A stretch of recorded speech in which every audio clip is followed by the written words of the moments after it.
আসসালামু আলাইকুম রহমতুল্লাহ বরকাতুহু। তে বন্ধুগণ, আশা করি আল্লাহ পাকের রহমতে সকলেই সহি সালামত আছেন। তে কবি গাজী আক্কাসাল ইউটিউব চ্যানেল এর পক্ষ থেকে আপনাদের সকলের প্রতি রইল একান্ত আন্তরিক শুভেচ্ছা ভালোবাসা। তে বন্ধুগণ, এখন আপনাদের সামনে যে বয়ানটা রাখবার চেষ্টা করব, বয়ানটার নাম হলো হাত পা বাঁধা গণতন্ত্র। কি হাত পা বাঁধা গণতন্ত্র?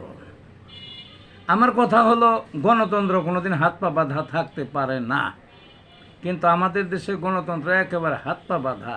তার সর্বশেষ প্রমাণ এই 20 তারিখে যে রাষ্ট্রপতির ইলেকশন হয়ে গেল, এতেই বোঝা গেল গণতন্ত্র মানে কি। গণতন্ত্র মানে আড়ালে, মানে গোপনে ভোট দিবে, যাকে ইচ্ছা তাকে দিবে। এটা হলো গণতন্ত্রের মূল সূত্র।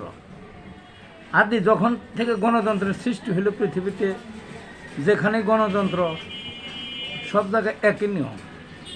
কিন্তু আমাদের দেশে গণতন্ত্রের যে কি হাল, এই প্রেসিডেন্ট ইলেকশনে উদাম করে দিছে একেবারে, বুঝলেন না? এর কাপড় খুলাইয়া দিছে গণতন্ত্রের।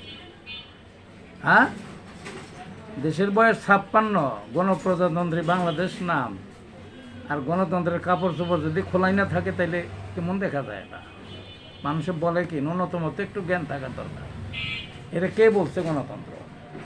কথা হলো, এই যে প্রেসিডেন্ট ইলেকশনটা হলো এই চলতি আগস্টের 20 তারিখে, যে দলের যতগুলো এমপি তারা ওই দলের প্রার্থীকেই দিতে হবে, বাধ্যতামূলক।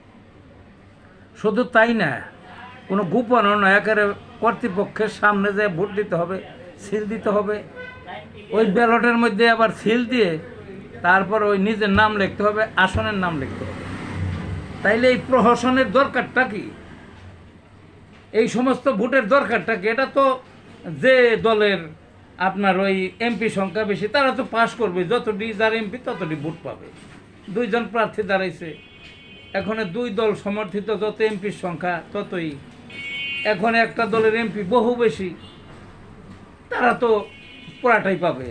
কারণ ওখানে লেখা আছে ওই 70 নং অনুচ্ছেদে, যে কেউ যদি অন্য দলের সমর্থিত প্রেসিডেন্ট প্রার্থীকে ভোট দেয় তাহলে তার এমপি পদটাই খারিজ।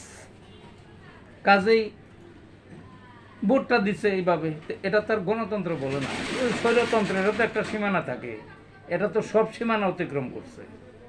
হ্যাঁ, তা আমার কথা হলো, বর্তমানে যে সরকারি দলটা আছে তার এমপির সংখ্যা অনেক বেশি, 200-ও অনেক বেশি। আর বিরোধী জোট এদের